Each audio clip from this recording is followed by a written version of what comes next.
Hello to everyone. I see that people are joining us to this webinar. So we are really happy to welcome you to this webinar about subnational immigrant integration policies in different regions of the world, in different areas of the world. I will just introduce the webinar in a very quick introduction. It's also nice to see that people are joining live. So we are here to discuss subnational immigrant integration policies following the recent publication of a special issue in regional studies. And the special issue is especially, it's studying those policies, subnational immigrant integration policy, the drivers, the effects of those policies. But the special issue is really focusing on Europe, European cases, and also some cases in North America. And the idea today is to go beyond, to go further. So to look at other parts of the world and to also discuss the drivers and the effects of subnational immigrant integration policies in Africa, in Asia, in Latin America. So we are really happy to be here with you, to have this opportunity to discuss this issue with wonderful speakers. Let me introduce them. So with us today, we will have quite a lot of presentation, a lot of speakers, but very short presentation. So this webinar features experts from different geographical areas. We will start with the editors of the special issue. It's Verena Wist-Taylor from Eurac Research, Anita Manetskal from the University of Neuchâtel, then Christina Zuber from Konstanz University. And the idea of the first presentation is really to present the special issue, the main results, and the articles that were published in regional studies. But then we will go to Asia with Varun Agarwal from India Migration Now, who is in Bombay now, and also Giacomo Solano from Migration Policy Group. And Giacomo and Varun, they will share insights on India, but also all their initiatives to create an indicator to look at the subnational level in India. Then we will have a presentation from Mulugeta Dimbabo from the University of Western Cape, so in Cape Town, and he will present some challenges of subnational immigrant integration policies in Africa today. Then let's go to Latin America with Luisi Pedrosa from the College of Mexico, Colmex, and she will discuss provincial and local models of integration in Latin America. So, and then the last presentation, it's kind of concluding remarks, roundup remarks after going to India, after going to Africa, and also after going to Latin America. And we will have roundup remarks with Isabelle Coté from Memorial University of Newfoundland in Canada. So it will be really interesting to see what are the avenues of research regarding these different regions in the world, these different areas. I should introduce myself also. I'm Catherine Ardet. I'm from VUB, Vrije Universiteit Brussel. I organized this webinar with Verena Wist-Taylor. We are really happy to see you and to be here with you. And then I will also have the help of Mireille Paquet from Concordia University for the last part, the Q&A session. She will moderate the question with me. So, a lot of speakers, a lot of things to say, but just to let you know some technical matters. First, we are on a webinar on Zoom, so it's a specific mode. And you, the audience, the participants, you cannot be seen and you are automatically muted. So don't worry about microphone, camera on, camera off. It's off for both. And the webinar is being recorded, but you are kind of protected because we cannot see your faces or hear from you. We can only see the speakers. But Even though you do not have access to your camera or microphone, we would love to hear from you. We would love to hear your questions. It's why we use in this webinar the Q&A box. So you should see the Q&A box at the bottom right, depending on how your Zoom settings are, but it's a small box called Q&A when you can ask your question, and it will be handled by Mireille Paquet during the webinar, and we will have a Q&A session at the very end, so after all presentation. To begin, let's start. And let's start because I spoke a lot about the speakers, I presented them, but what is really nice too is to know a little bit more about you. To do so, if it's working, wait a second. Oh, okay. So to do so, I suggest a little book lab activity. I don't know if you know it, but very quickly, it's kind of a survey online, anonymous. You stay anonymous. You just have to vote for option or to type your answers. To do so, you will either need your phone and look at the QR code with the camera of your phone, or you can also just type this address, wooclap.com, then subnat, and you should go online and see the question I will ask. So I just leave you a small moment, brief moment to connect if possible. So either with the QR code on your, with your camera on your phone, or either you can just type this address and you will see, normally you should see question appear. Let's try it. I hope you will be able to join. If there is a problem, don't hesitate to tell me, someone. So the first question, where are you attending this webinar, and type your country. So I don't see people connected. Is it working, Verena? Can you tell me, or Mireille, someone, can you tell me? Catherine, could someone copy paste the link in the chat? See it back. Normally, if you want the link to join, okay.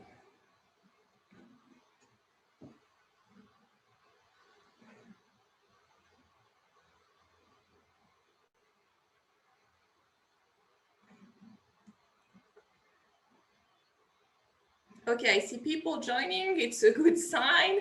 I hope we will see the results too.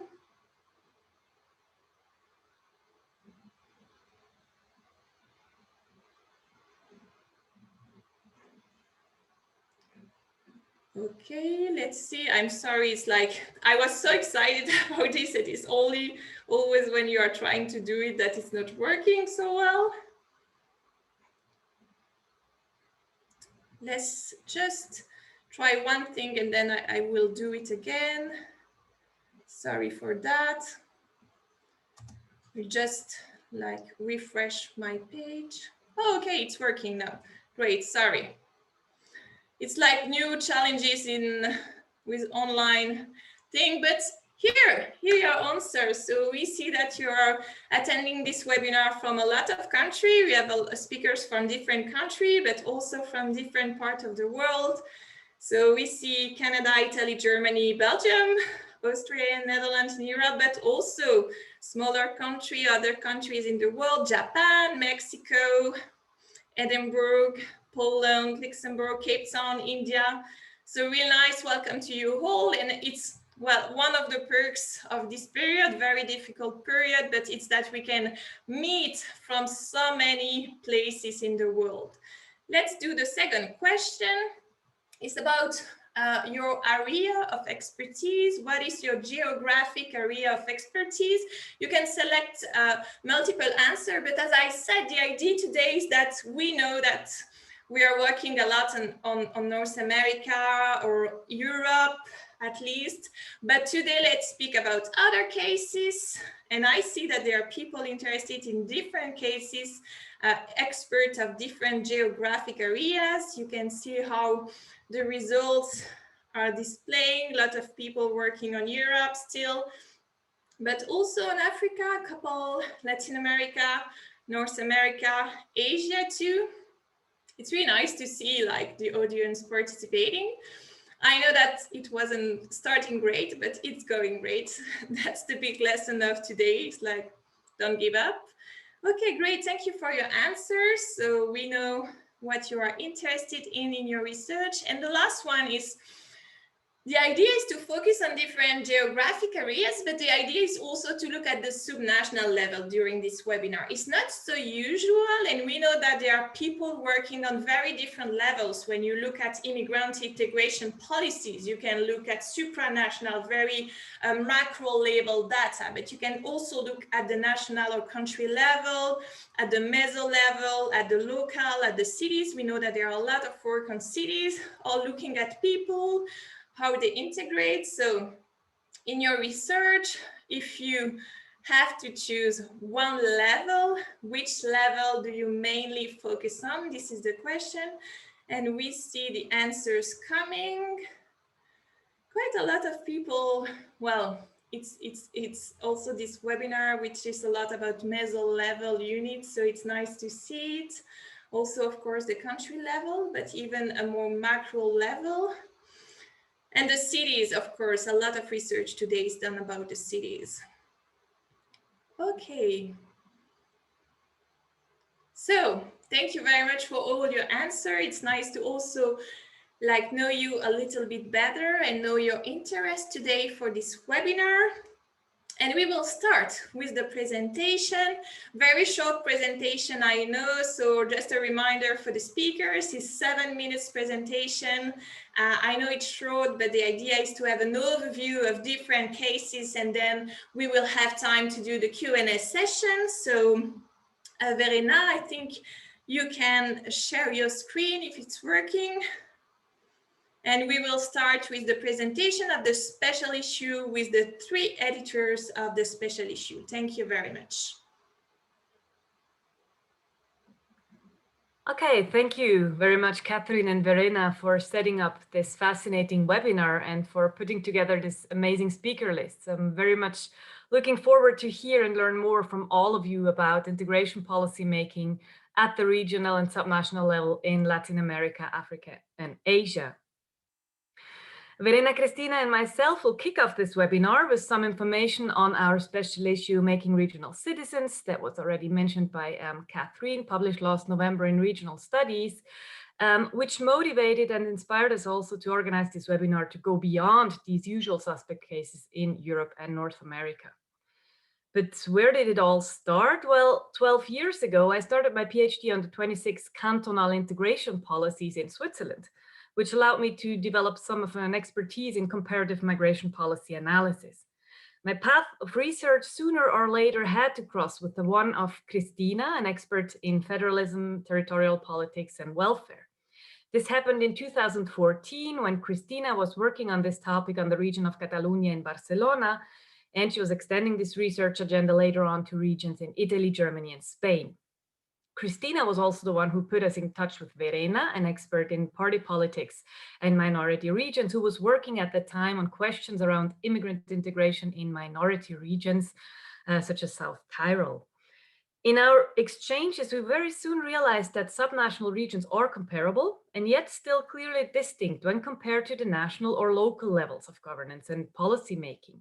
We also observed differences in policy making and priorities across regions, depending on the type of the regions.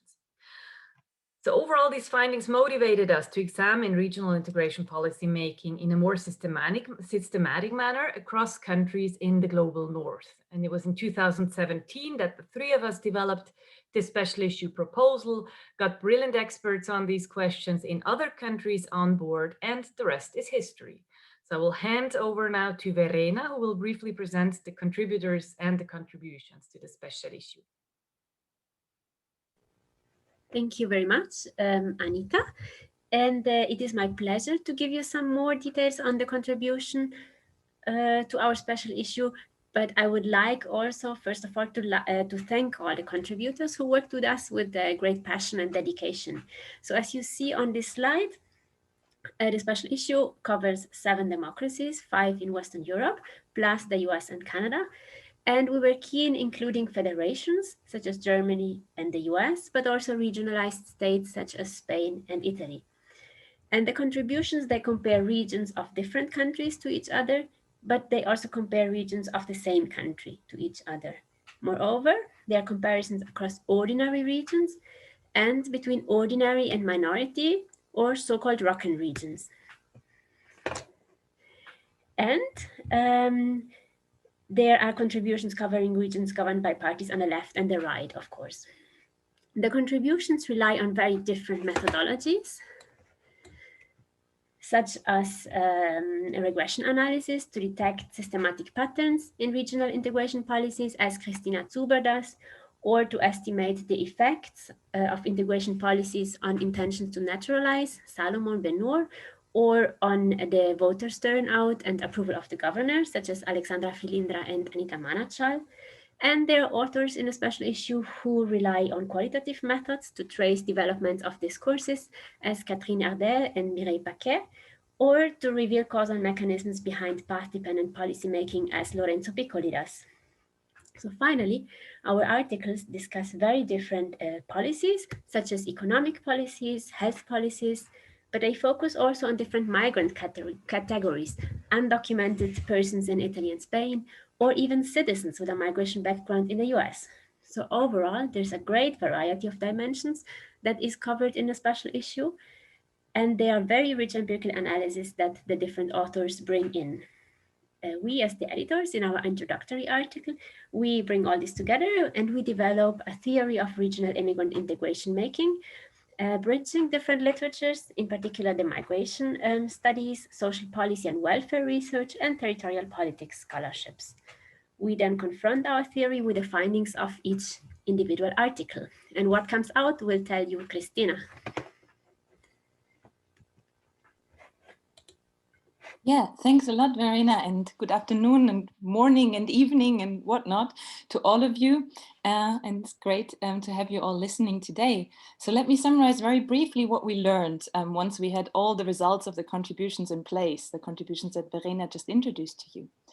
So first of all, we learned that across all the countries we studied, there is a certain regional pragmatism. So the local city scholars, they have pointed to this local pragmatism before, and we could connect to this literature and show that regions are to some extent similar to the local level because they focus first and foremost on these bread and butter issues of immigrants' daily lives. They regulate access to healthcare, they provide access to education, and they offer any other social services that regions are responsible for in the respective country. Second, apart from this baseline pragmatism that we found, it really depends on regional politics, how exactly regions will approach integration and whether some are going to have a bit more restrictive and some are going to have a bit more inclusive policies. So for one thing, we found that minority regions with a strong identity, like Catalonia or Quebec, they are much more concerned with questions of cultural integration than ordinary regions that have no special cultural or linguistic identity. These minority regions also tend to steer immigrants more towards cultural assimilation than the ordinary regions. We also found that regions that are dominated by leftist parties tend to be somewhat more generous when it comes to socioeconomic policies, so either granting immigrants at least equal access as the natives, or even promoting their access to services with special measures that help them. And they also tend to have somewhat more pluralist cultural integration policies than regions governed by parties on the right. Aside from the pragmatism and the fact that politics really matters in explaining regional approaches, we also learned that regions do not have much power to steer immigrants' political integration. The power to award citizenship and to give voting rights and fundamental political rights still lies predominantly with nation states across the world, across Europe and North America, so what we studied. But the socioeconomic and cultural integration policies that regions are able to decide, they still make a difference for political outcomes. We found that in regions with more inclusive policies, immigrants are more prone to seek citizenship, and they're also more likely to approve of regional government and participate in elections. And this holds true not just for the direct migrants themselves, but also for their broader ethnic communities. Finally, we also found that regions are really often inspiring other regions to adopt similar policies. And they also inspire central governments because in many cases, regions started before the central level to think about an integration policy model. We finally also found that regions do not need full-fledged federalism to matter. So we didn't really see a core difference between the full-fledged long-standing federations in our sample and regions in Italy and Spain that turned out to be very active, even though their countries are generally classified as quasi-federal. So this is, in a nutshell, what we learned from studying subnational integration policies in Europe and North America. And today we would be super excited to learn whether there's a similar multi-level logic at play in other parts of the world, or generally what is the role of the national, subnational, regional, local levels in steering the processes of integration of immigrants. So thanks a lot. Thank you very much. So a lot of questions to ask and a lot of results to test in other parts of the world. And we will begin with the presentation of Giacomo Solano from Migration Policy Group and Varun Agarwal from India Migration Now. And I give the floor to both of you, Varun and Giacomo. Yeah. Hi everybody. Thank you very much, first of all, for inviting us in this very interesting webinar that goes beyond, let's say, the usual suspect, as you rightly said. So today we're presenting the Interstate Migrant Policy Index, which was created in 2018 by the Indian think tank India Migration Now in cooperation with us, the Migration Policy Group. So the index consists of a set of indicators which address to understand the role of state-level policies for the integration of internal migrants, interstate migrants in particular, in a developing country, India. So it has been developed for the Indian context, and I'm going to explain a little bit how. But we also believe that it can be applied to other contexts, like other developing countries, for other Asian countries, for example. Why we decided, let's say, to develop another tool to address integration policies? First of all, because we saw that there was a lack of comparative tool and analysis on integration policies in developing countries. As we know, all the efforts were mainly on the national level and on the developed world. So the second reason was exactly because there was a lack of analysis on the subnational level of policies to integrate migrants in particular, and again in particular on developing countries, and even more on the analysis of internal migration, which we know. So we know that internal migrants and internal migration is a particularly relevant topic for developing and non-European countries, such as, for example, India. In India, also the subnational level is in particular important due to the federal, let's say, structure of the governance of the country. So in developing the impacts, we started, as also other literature did, like for example Anita, we started from let's say an established international network framework. In this case, it was MIPEX, so the Migrant Integration Policy Indexes, and we then fine-tuned this tool to the Indian situation and to subnational policies. So we started from the approach, the same approach as MIPEX, as stressing, let's say, two different principles. The first one was the principle of equality of opportunities, meaning that policies should provide migrants with the same or similar opportunities to non-migrants. And the second one is the principle of migrant vulnerability. That means that migrants face additional challenges, and then the policies should have, let's say, ad hoc also, or provide ad hoc support to them to help them overcome these challenges. We also thought that MIPEX was kind of appropriate as, okay, it originated, of course, in a European context. And we thought that Indian states were similar, let's say, to European states. Also, the level of governance and the different responsibility and that these countries and states are similar, especially due to the federalist structure of India, as I said. We fine-tune, as I said, both the structure and also the topics covered by IMPEX compared to MIPEX. So you can see in the slide the structure is sorted in different policy areas, and we replace, let's say, some policy area from MIPEX according to the Indian context. Like, for example, access to nationality and permanent residence, which are present and addressed in MIPEX, were not very interesting or appropriate, let's say, or relevant for the Indian and the subnational context. So we replace this with the identity and registration, so something similar but more relevant for the context. And for example, family reunion, which is it's something that's competence for the state level, we replace family reunion with child rights, for example. So now I'll turn the floor over to my colleague Varun. Yeah, thank you, Giacomo. Thank you so much for that. And thank you for the organizers for having us. So in the time I have, let me just talk about some of the choices we have made in this indicator. And then in the last final slide, I'll talk about the scores. So just to sort of build on what Giacomo said and sort of contextualize about the choices we have made, and also when we actually conducted the exercise and looked at different states within India and municipalities within those states in India, what did we learn in terms of the different sort of, was it more socioeconomic in nature, the policies that were in place, or were they more cultural or political? So, I mean, whatever. So first of all, in India, one important context to keep in mind is we are a federal structure on the face of it, but it's more quasi-federal. As a previous presenter talked about, Spain and Italy being quasi-federal. India is similar. It's kind of quasi-federal. There's a state list, there's a government list, and there's a concurrent list. And these lists are specific policy areas subjects that different governance structures are allowed to focus on. And these are constitutionally defined.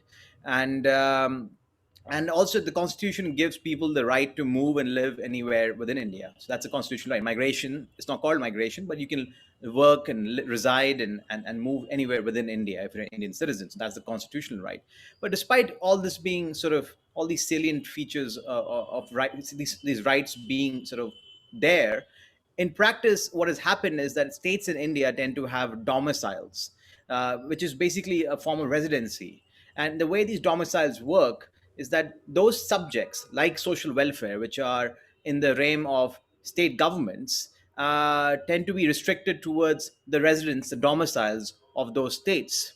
And as a result, migrants who are internal migrants, especially interstate migrants, right? Interstate migrants in India are large in number, but compared to countries at the same developmental stage as us, if you look at the GDP per capita comparisons, it's not as high as it should be.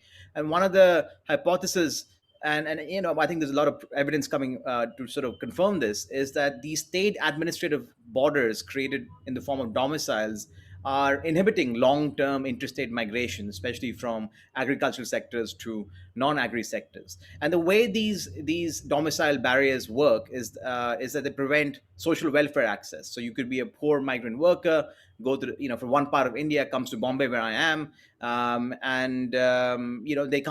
they can't claim benefits even if they stay here for many, many years. To get benefits in Maharashtra, the state I am in, where Bombay is, it's about 10 years. In Delhi, it's 1 year. In some states, it's 15 years. In some states, it's 10 years plus owning land. So this kind of domicile-based barrier has many socioeconomic dimensions, but it also flows into political inclusion. People can't vote. You can only vote in the constituency you are. If you move somewhere else, you move your residence somewhere else, you have to prove your address, that you moved somewhere else, which is not an easy process. So there's these sort of implementation barriers also which come into play. So so the point of saying that is that socioeconomic barriers, political barriers, all sort of manifest because of this domicile-based system we have.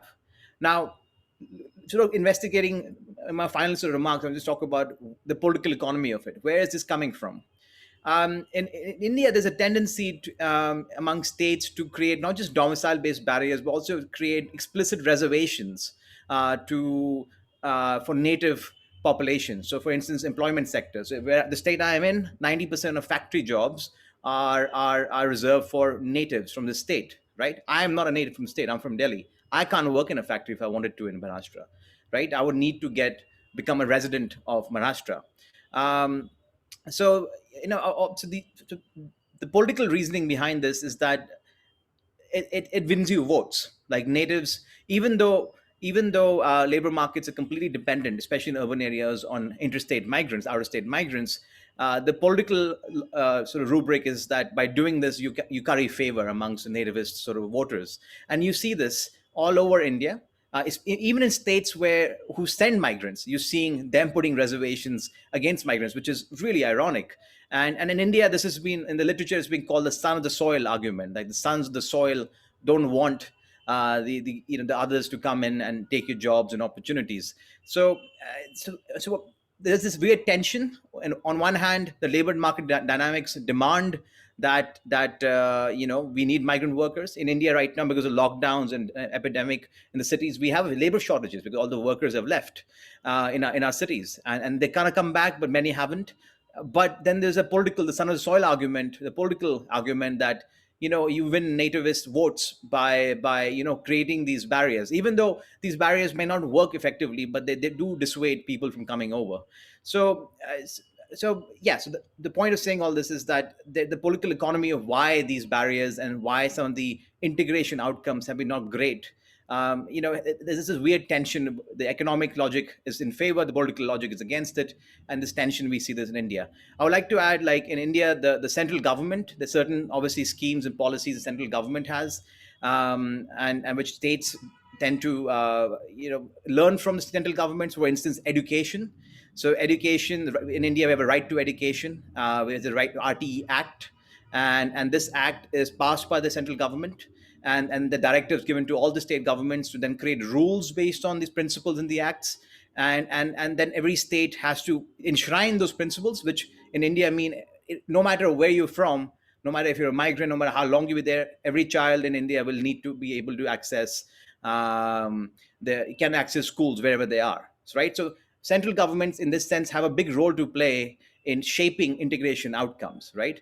And in this sense, I suppose you can create parallels with the EU and the member states model, where directives are given and then member states have to comply and contextualize them. So if you look at the results quickly, and I'll wrap up my comments after this. Just 2 minutes, sorry. Just 2 minutes, Varun, if possible. Perfect. I won't take too long. I'm not going to go into details of what you're looking at, right? I'll just say that overall, when we did this evaluation, and it's the first version of this index, it was a very out of 100. So all the scores out of 100, you can see the highest scores we're looking at is 57, right? So we in India, we have a lot of issues in terms of integrating our migrants who come from really far off lands. I mean, you look at the east of India and you look at the south of India, you have a lot of migration from the east of India, south of India, increasingly. This is an extremely diverse parts of the country. They have different language, different setups, different demographies. And so it's like moving countries for a lot of people, especially when you come from a poor household. And so, if you don't have great integration policies, it does create a lot of barriers and does dissuade people from migrating long term, right? So in terms of results, what we saw was Kerala down south, which is a major, by the way, migrant sending state for the Gulf, but it's also one of the most demographically advanced, socioeconomically advanced state in the country. Was relatively much more inclusive. And I've spent a lot of time with policymakers there. They're much more cognizant of what's happening in their states because they really need the workers. They see the demographic pressures. And in fact, we're seeing this trend across South India. But otherwise, the performance of most states, especially, places like Delhi, where I'm from, or even Maharashtra, relatively okay, but in absolute sense, poor, really poor. And I'm telling you, earlier this year, when we had the lockdown in India in April, it caused a massive migration crisis. It caused a crisis for the reasons we're discussing, right? Because people, migrants were invisibilized. They didn't have any proper integration outcomes. In India, the majority of them work in informal sectors. So even if you have policies in place, they're not implemented well.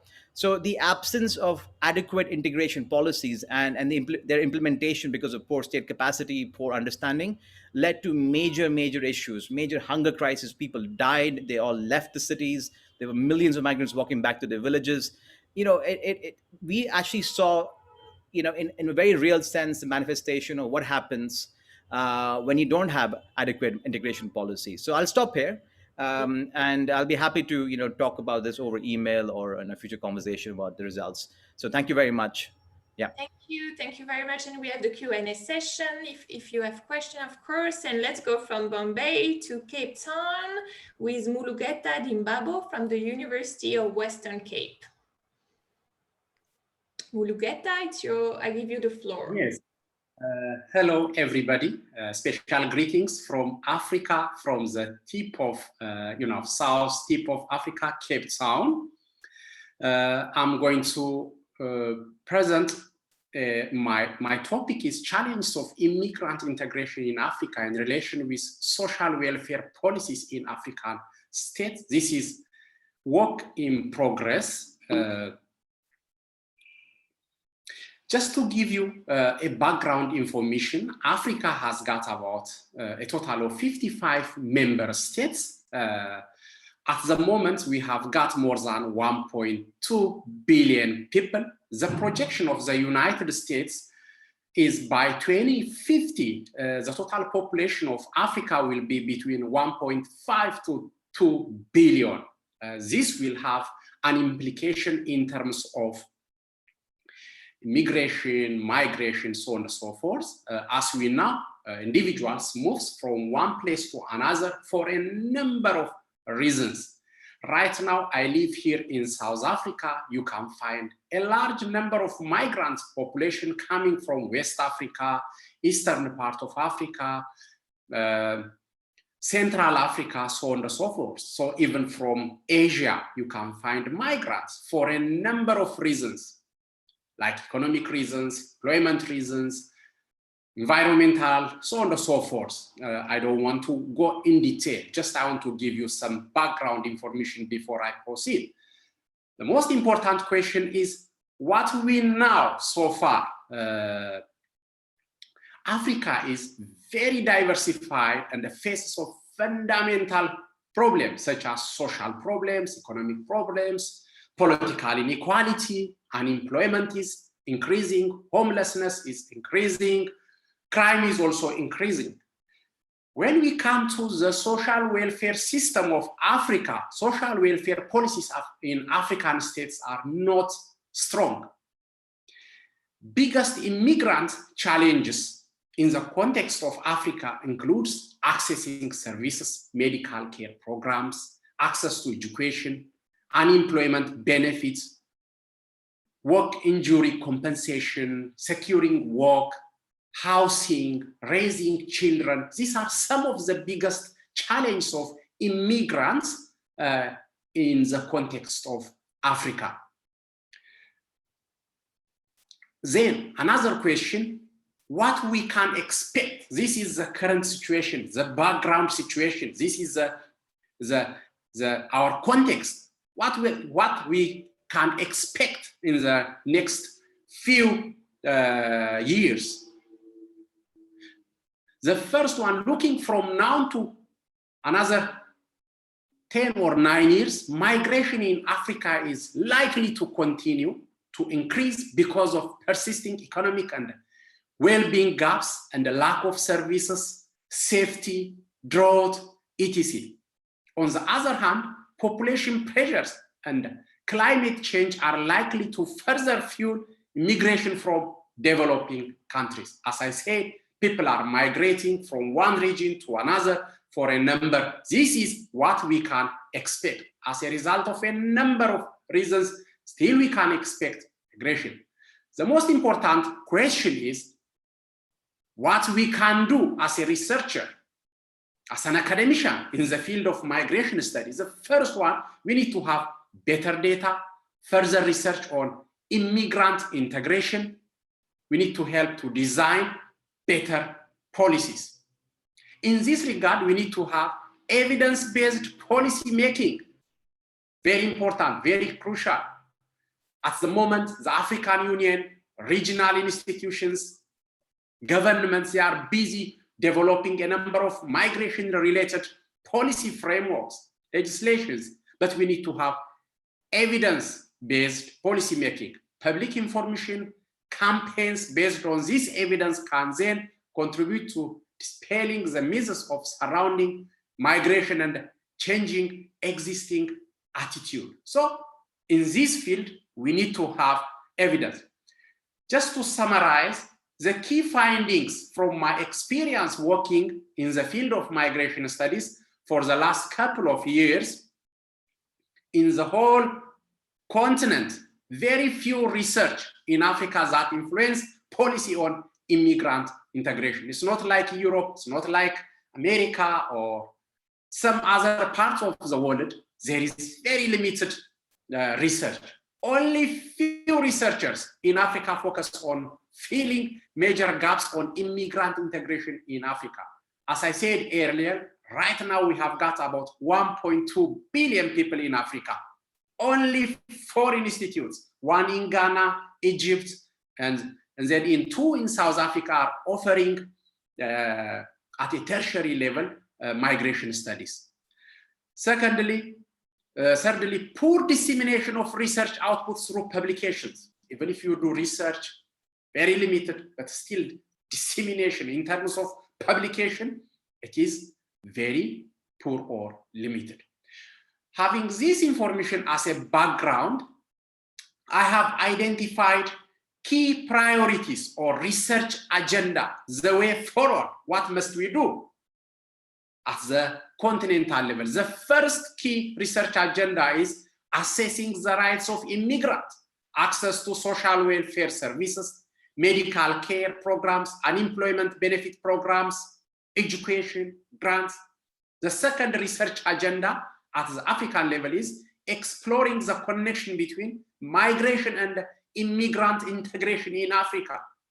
This is key research agenda. Thirdly, undertaking comparative research at a regional level, national level, on policies of international migration or domestic migration, immigrant integration in Africa. This is very important. The fourth key research agenda, or I can say global level research agenda, identifying factors determining migration in Africa, social exclusion, xenophobia. These are the key words.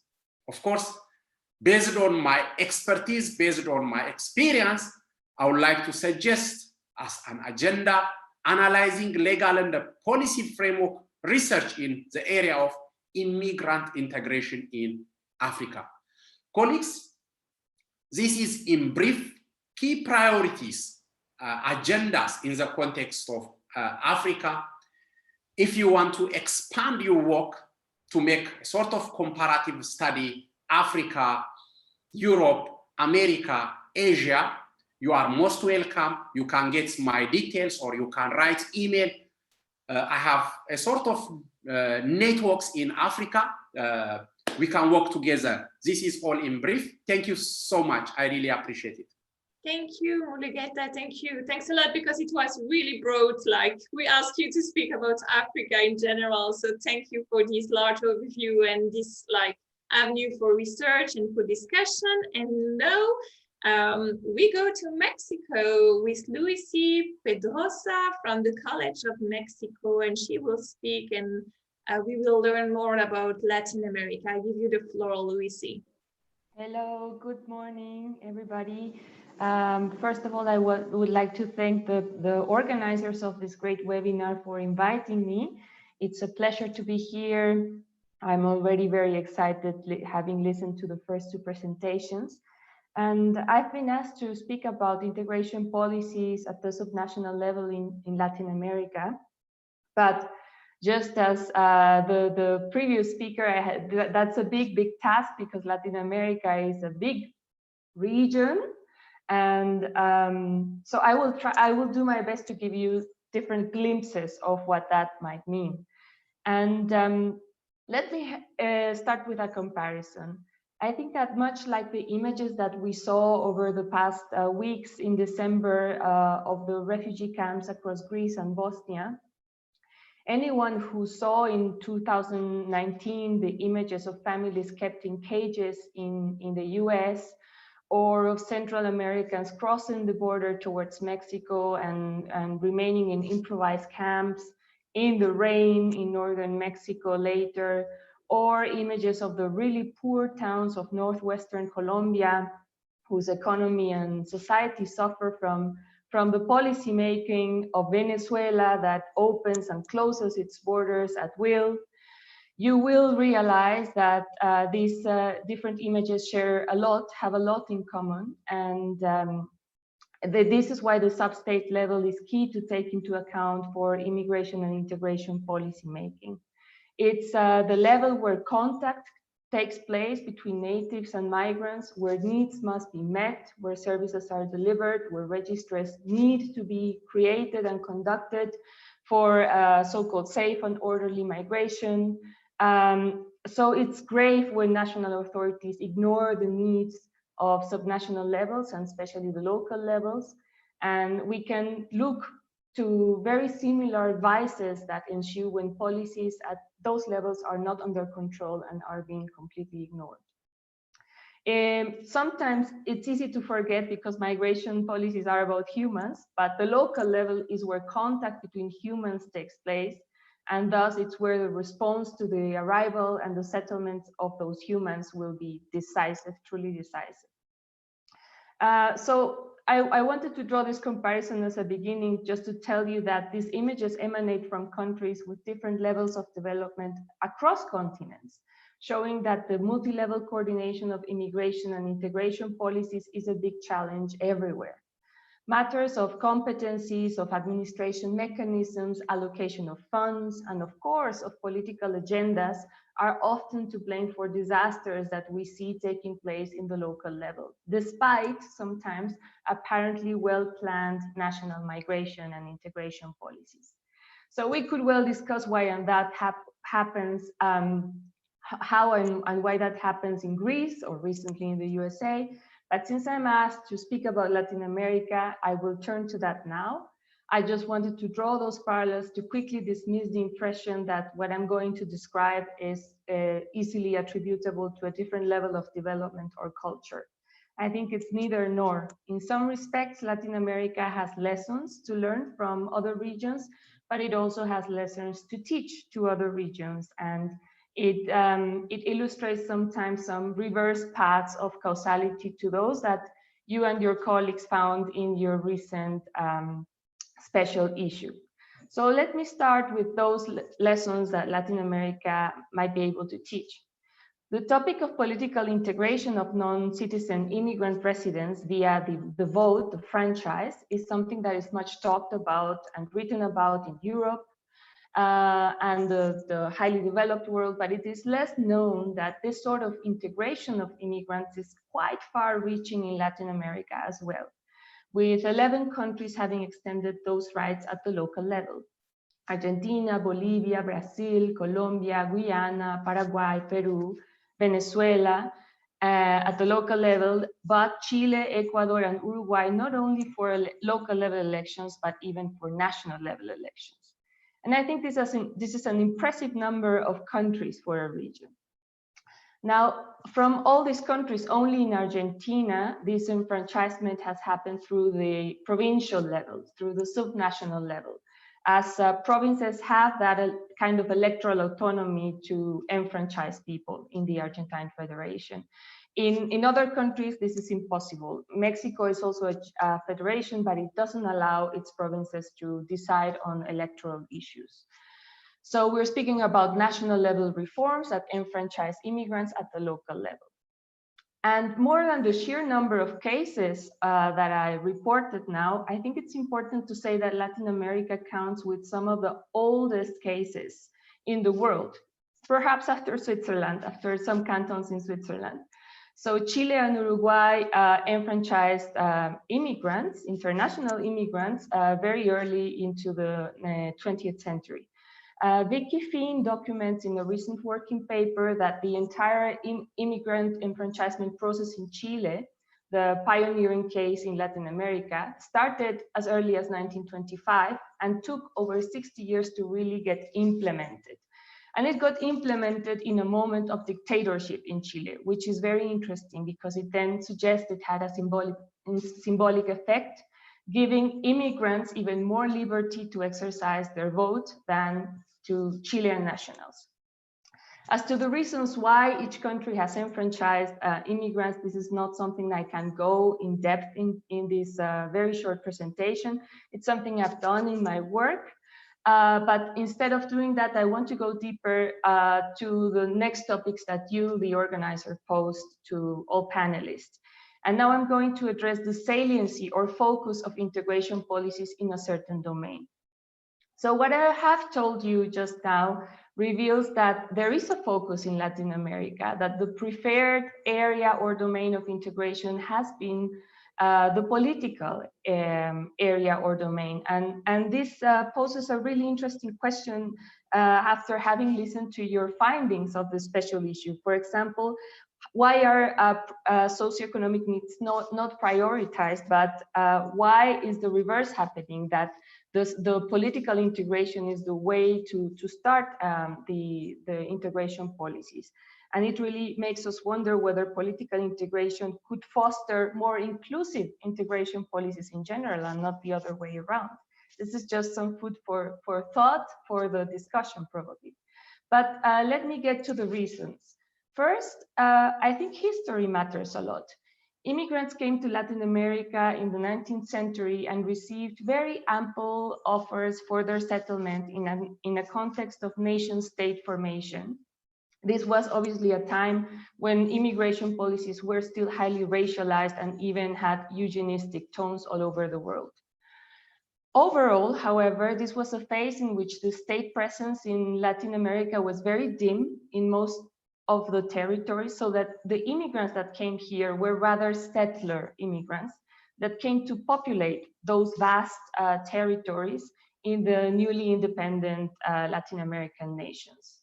The lesson from that experience is that they integrated by themselves. They didn't have really a readily functioning society to integrate into, and they were part of the process of nation building themselves. So I'm obviously not speaking about the pre-independent times when there was a colonial sort of settlement that displaced native populations and even killed millions of people, either directly through genocides or indirectly through epidemics. I'm speaking about the periods of independent nations building new states in Latin America. So this immigration ebbed throughout the 20th century, and what we saw in Latin America that had become a region less attractive for European immigrants and was for very long periods stuck in dictatorships. What we saw in the 19th century was more a restricted migration of certain prosecuted groups. Today, what we have are general policies at the national level with a comparatively low degree of immigrant selectivity if compared to other regions. And we still see low proportions of immigration, of international immigration. Most immigration in Latin America is intra-regional, which here I understand as coming from neighboring countries, other Latin American countries. That's a little caveat I want to say. Usually in Spanish, when we speak about regions, we speak about something that is beyond the nation state for either, neighboring countries, or there's some cultural region for some reason, or a supranational unit. So I rather use the name provincial for the subnational units. I see you, Catherine. Yeah, I will try to rush. Thank you.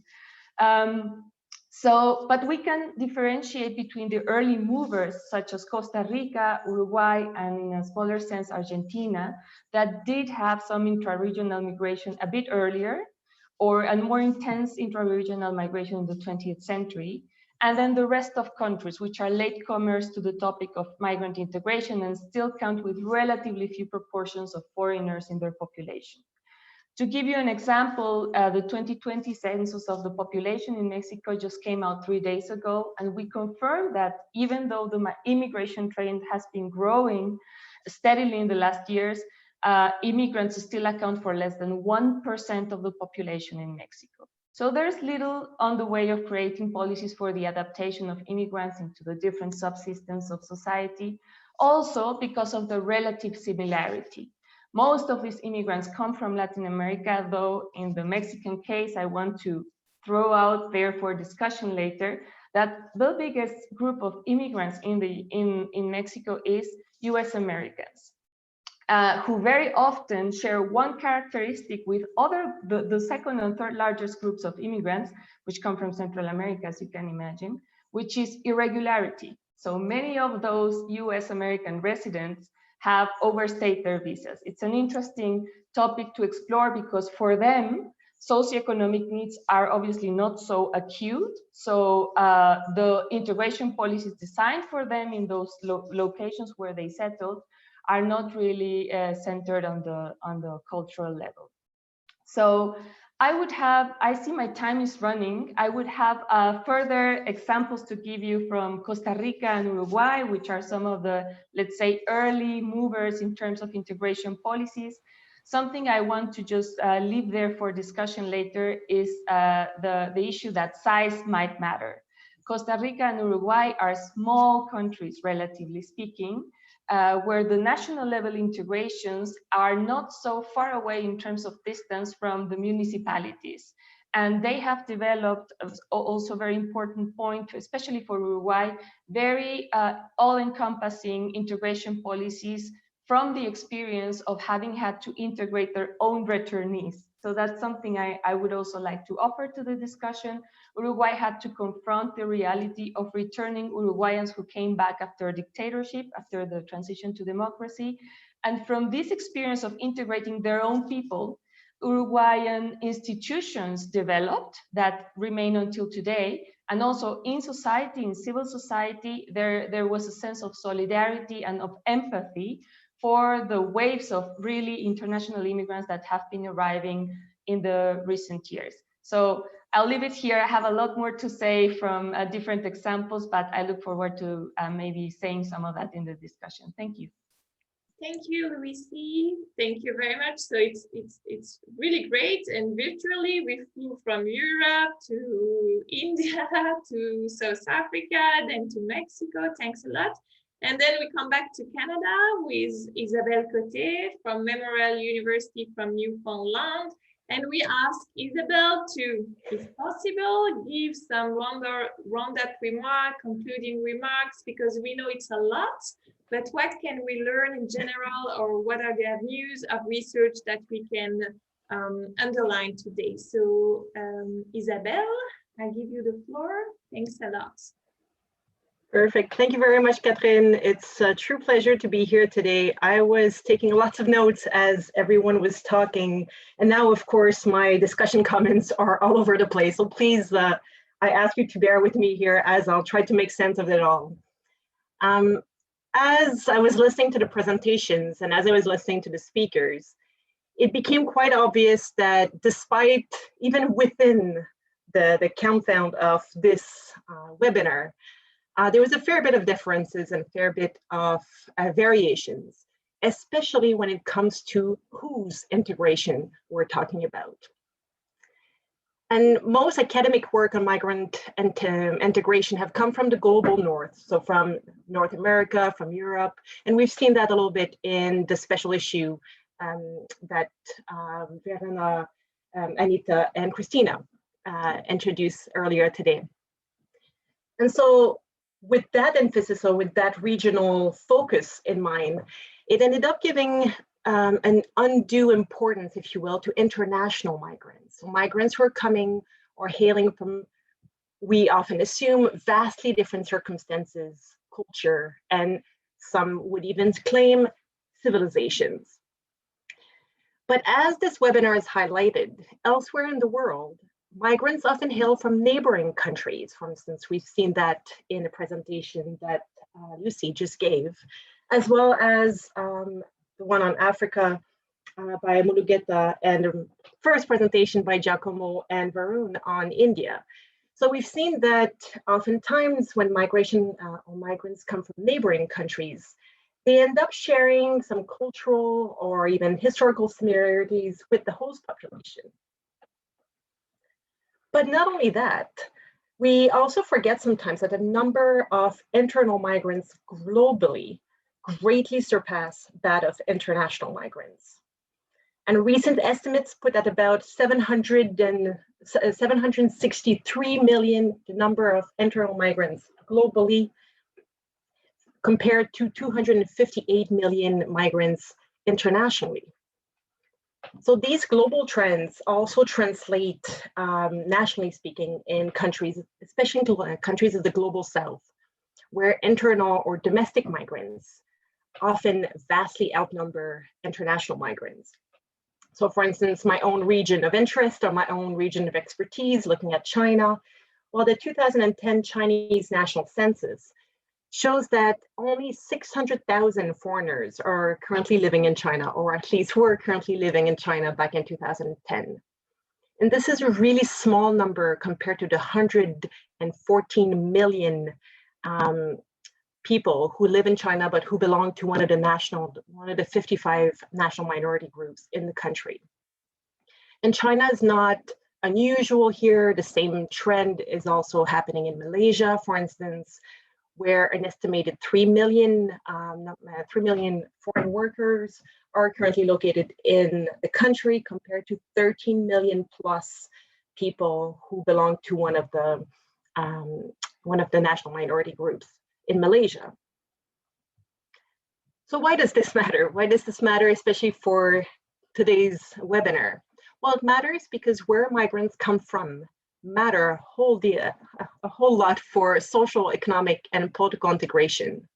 As internal migrants, for instance, myself, a Quebecer who moved to Newfoundland, would end up carrying most, if not all, of my political, social, and economic rights as a Canadian citizen. And while this may make it easier for internal migration, for internal migrants to integrate and be accepted by the local population, it's not always the case. In a brief examination of Sons of the Soil's conflict, a concept that was presented earlier by Varun, and which speaks to the violent clashes that exist between internal migrants and ethnically different local people, highlight this. So as I've discovered in my decade-long exploration of Sons of the Soil's conflict in Asia mostly, the arrival of highly competitive dominant migrants. So here I'm talking about people who often belong to the dominant ethnic group of the country, and who often, because of that, have close connections to the states and to political and economic levers in the country. Well, that migration is seen as particularly contentious because it generates and magnifies group disparities between migrants and locals. So it puts migrants in a very unique perspective here, because given the nature of their relocation, they are vulnerable and they are now part of the dominant demographic minority status. But even then, because of the fact that they are relocating with, and have access to political and economic centers of powers in a country, they are also seen as threats to the economic livelihood and cultural survival of the local population. So this is not necessarily surprising. As we've seen in presentations earlier, xenophobia and anti-migrants attitudes are not uncommon. They're not uncommon in Africa and Latin America, and of course, as we know, in Canada and the US. But what's becoming increasingly obvious is that internal migrants may also spur nativist resistance to migration, and even result in local actors devising regulations meant to control who gains entry into their region. Needless to say, this desire to control borders, be they internal or international, have become all the more obvious in this era of COVID-19. Numerous media articles and some studies have blamed population movement, whether they are international or domestic, for helping spreading the virus. And in an effort to better protect the health security of its population, several national governments have famously implemented international travel bans, as well as lockdowns and restrictions on interprovincial migration. But here I want to emphasize the fact that subnational actors have also played an important role in this respect. They've implemented quarantine rules, They've provided basic medical cares in the point of entry. And this is true in Asia, but it is also true in Canada. So those of you who are joining us from North America, from Canada, you may be aware that the government of my very province of Newfoundland and Labrador has, since the summer of 2020, made it necessary for Canadian citizens who are non-residents of the province of Newfoundland to obtain a permit to visit the province. This local restriction has been harshly criticized for violating the Canadian Charter of Rights and Freedom that allows Canadians to move freely within the country and is currently being appealed. But what this shows, though, is the importance of geopolitical factors and subnational actors' ability to implement entry requirements as well as integration policies. So you can imagine, for instance, that a province like Quebec, with its numerous point of entries, either via air, land, or sea, tends to have a lot more people attempting to cross or come in the province. And as a result, would end up implementing very different integration and entry policies than, for instance, my province in Newfoundland and Labrador, who some of you may know simply as a little dot that you tend to cross over as you fly across the Atlantic Ocean. So geographical factors and geopolitical factors matter a great deal, of course. Another factor that has been mentioned by some of the earlier presentations has been the role of the role of nature of political arrangements. And there's been some discussions earlier about whether it matters, whether federalism and federations matter. It's been interesting because so far it's been a bit of a mixed bag, isn't it? How the special issues found that perhaps that was not all that important. Varun in his presentation on India mentioned that there was some connection to it. But in my particular study of factors affecting subnational states' ability to try to control who gets in the country, perhaps not so much integration, but who gets in a certain area, federal states and decentralized systems have been shown to facilitate the creation or the implementation of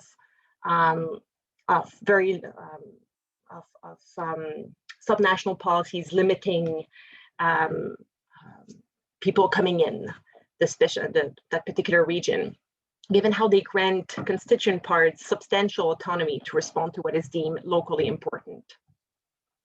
And I'd be happy to elaborate a little bit on various examples from Asia mostly.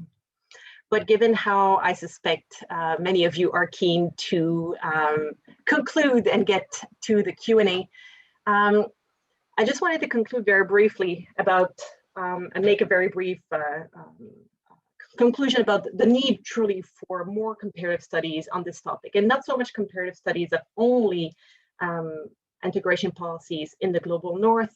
It is wonderful that this webinar allows us to no longer be siloed in our respective areas of the world and that we're discussing with one another.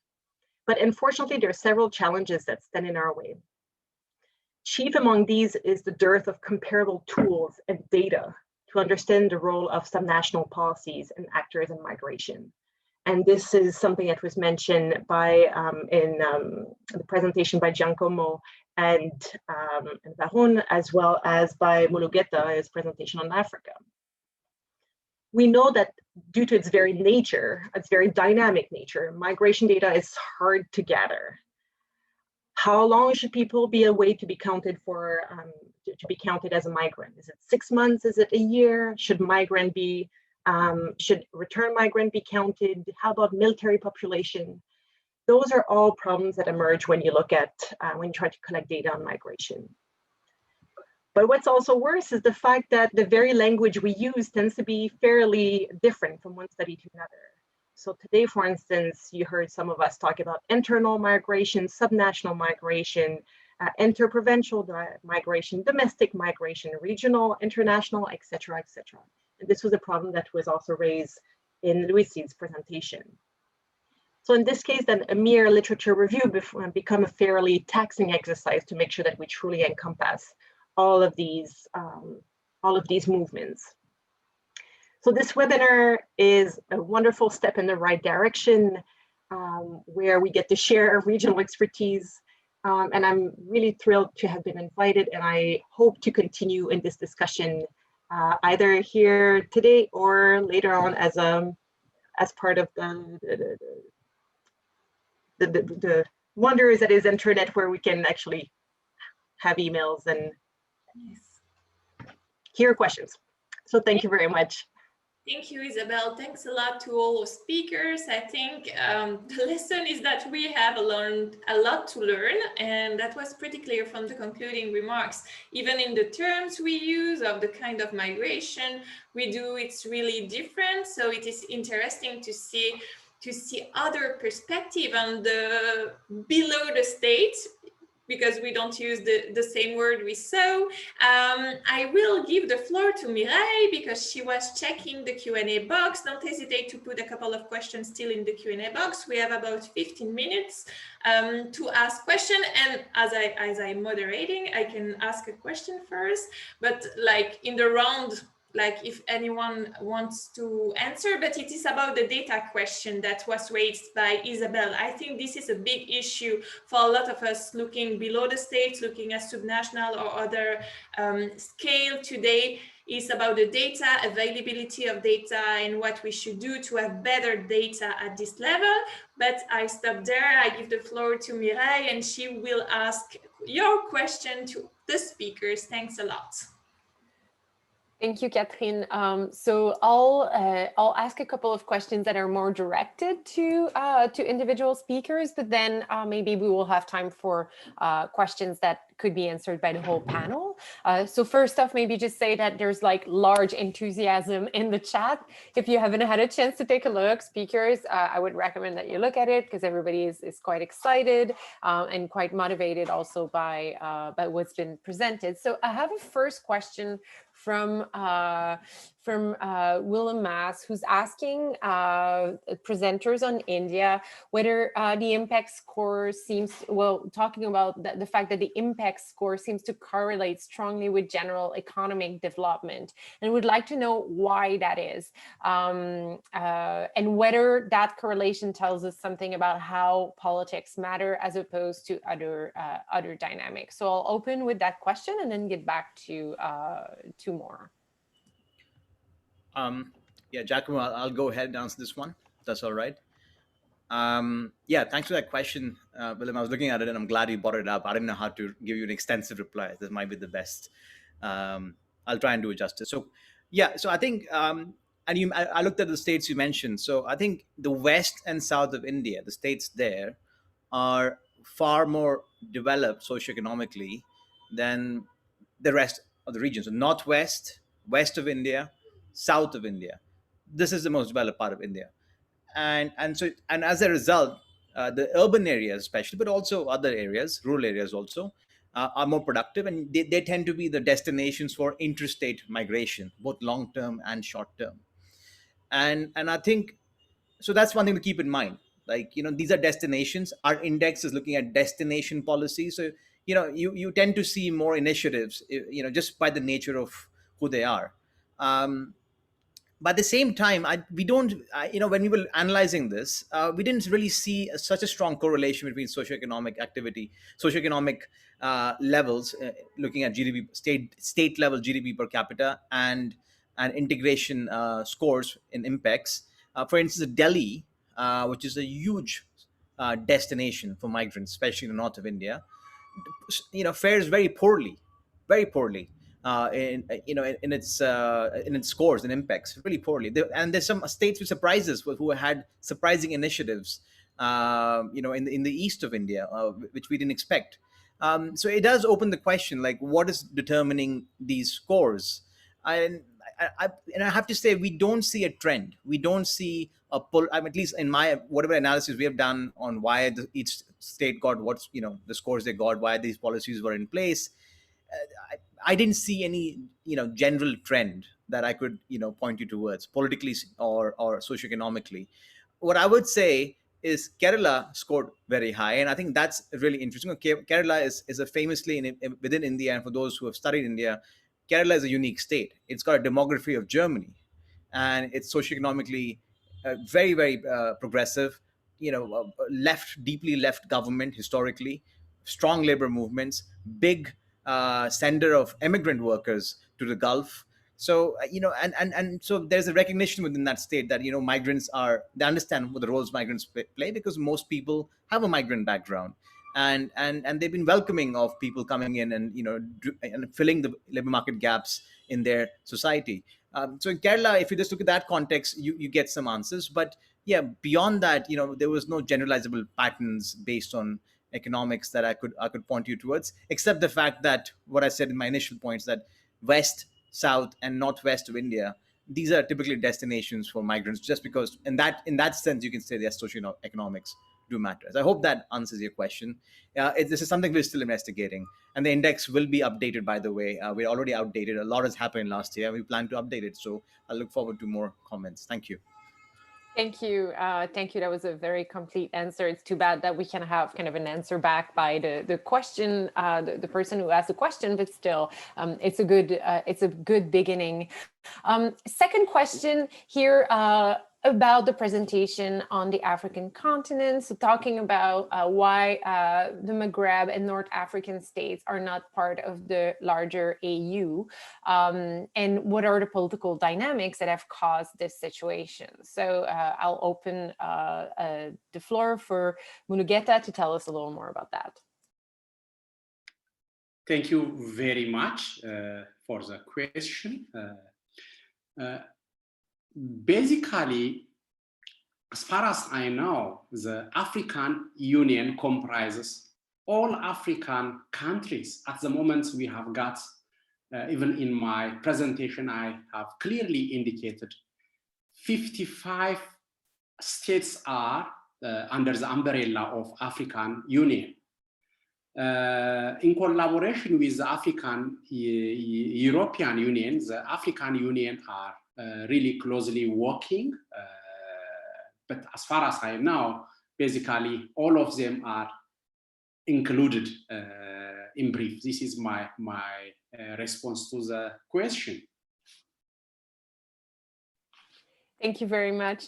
Another question that was raised in private questions to me, it is a question that I'd like to open to all the panelists. So maybe just make me a sign if you'd like to answer it, which is, a central question as well in the special issue. How and whether it makes sense to actually look at those policies that targets internal or international migrants at the subnational level as actual immigrant policies, or as basic social rights, or as other type of policies. So what is the added values of categorizing those policies as being specifically targeted at these groups? What do we see that we wouldn't see if we were to just look at them as social rights, for example? So I don't know if anybody would like to try their hand at that. I know this is a big question, but I also think it's an important one.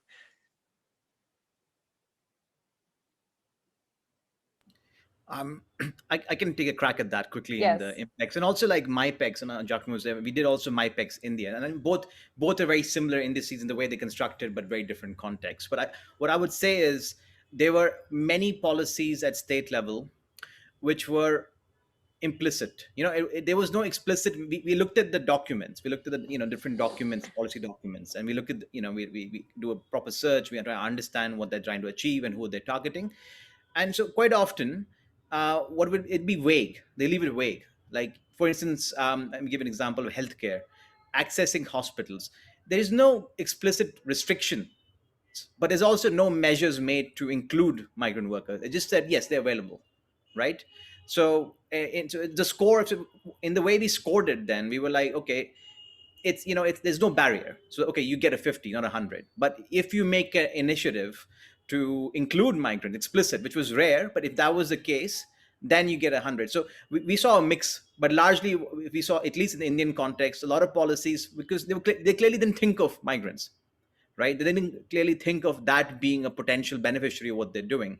But when they did, and this is what's troubling really, is when they did think about it, in most states, especially in the case of labor markets, and it was discussed in the summary comments also, they put in barriers. When they did think of migrants, they put in barriers quite often.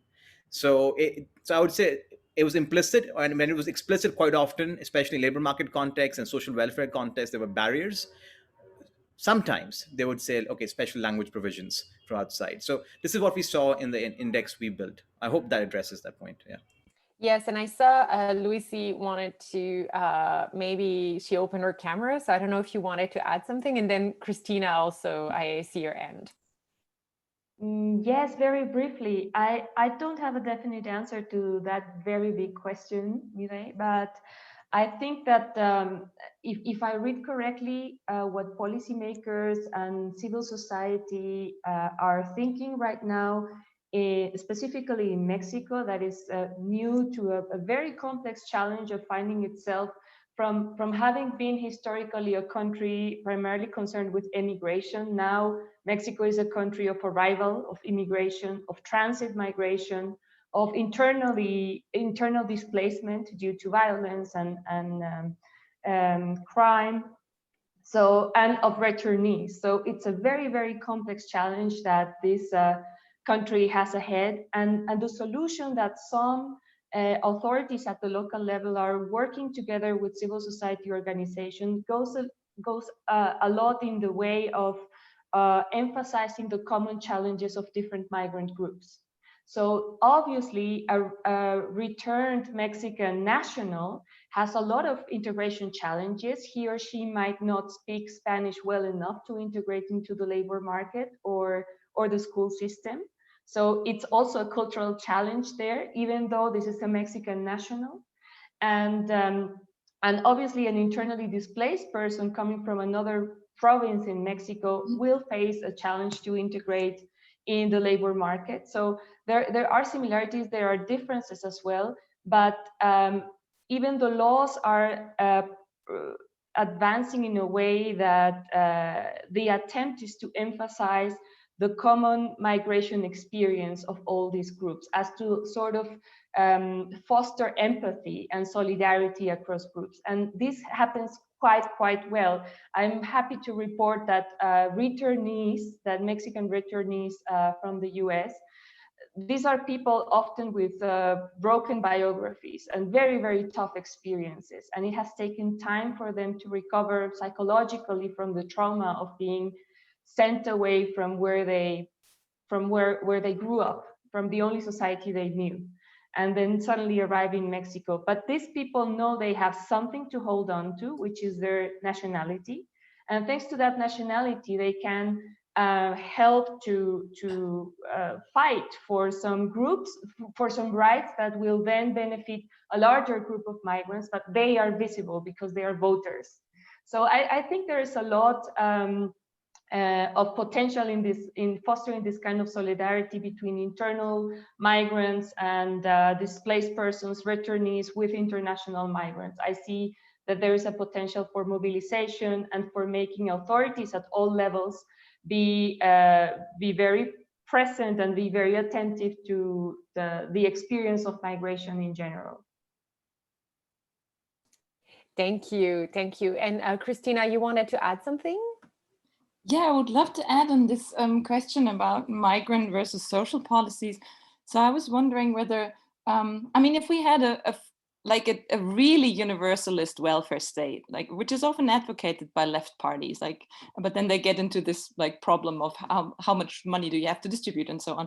But if you had a full universalist welfare state, then I don't think there would be much difference. But in the meantime, as you're making these differentiations, and also it was mentioned, the varying degrees of inclusion and exclusion, it makes sense because it's not just about the substantive issues, but it's a substantive issue tied to groups, and you give different things to different groups. And as long as states continue to do that, I think it makes sense to use also the migrant policy sort of frame and not just the social policy frame, but I think they should speak more with each other. Is something we discovered in this special issue, that there's little connection often between classical welfare state or social policy research, migration policy research. And one other thing I wanted to add is that the more I was listening to the presentations, I was thinking whether we should also think about comparing some of Europe's historical experiences to contemporary global experiences, because I think Europe today may look very different, but historically, if we think of like the process of industrialization, there were huge waves of internal migration that really also caused like cultural clashes, because people were migrating from the countryside with different cultural identities. There's a lot of internal migration, and at least in my research on Catalonia and South Tyrol in North Italy, I found that like historical templates for accommodating internal migrants are still relevant for how international migrants are approached today. So I think there's also this like historical comparison that we might make that might sometimes make Europe more comparable to what other parts of the world are seeing today. And then finally, I love Lucy's like point just about like the potential to mobilize solidarity. One note of caution just from the German experience, unfortunately, sort of Germans with a refugee or migration history in the family, and there's of course a lot because of the Second World War, and then the ethnic German migration from the Soviet Union later on, there are often the most staunch supporters of our anti-immigrant party. So I'd love to sort of research what makes sort of people like Mexicans become more solid, like feel more solidarity towards immigrants who had a similar experience, whereas for some reason my nation is doing the opposite. So I'm now maybe degrading into a bad cultural explanation. Before I do that, I stop here. Thank you, Christina. Anita, we have time for like a minute intervention if you want, and then we need to sadly close the questions. I will direct the questions that have been unanswered to individual presenters to make sure that they have access to them. Perfect. Yeah, thanks a lot. I'm just very quickly following up on Christina Zuber. I fully agree with what she said already. Okay, why should we look at specific policies directed at migrants and mobiles? Yes, we should do that because the policies are not universal. Policies make these differences, but it's not just the policies, but it's also such a salient category in political discourses. Now we talked about xenophobia, about political initiatives, Brexit, reactions to COVID-19, which also affected mobility. And as long as this happens, as long as mobility, however we define it, migration, however we define it, as long as it is such a salient political category in discourses, it's also important that we make these distinctions in the analysis of policies to learn more about these dynamics. Maybe we will get someday at a point where these categories do not matter anymore, like with the gender category, but as long as it is a distinctive criterion that has social and political implications, it's important to also look at this separately in terms of the policies. Yeah, thanks a lot to everyone. It was a fantastic webinar. It was really great. Thanks. Yes, thanks a lot for your answer. It's time to close. I just want to really take 1 second to thank everyone, the audience, the attendees. It was really nice to see that you also come from all around the world, but especially the speakers, the editors of the special issue, because this is the main reason we are here, and we worked a lot to do this special issue. So thanks a lot to everyone. Thanks a lot for your insight in very different areas. We have so much to learn, so much work to do about categories, data, the concept even of migration and integration. But I think it's also quite refreshing to see other parts of the world, other scholars. I saw a lot of chat and exchange in the chat, people saying, I will send you my chapter, I will send you my article. This is also the idea of our webinar, is to make connection, connecting people, connecting scholars, researchers. So thanks a lot for being here. It was a pleasure to organize this webinar, to be with you, and I hope to see you in other events or to read your work or to share your work in the future. Thanks a lot. Have a good evening here, but maybe morning, maybe afternoon, maybe night, I don't know. I don't know anymore, but thank you very much.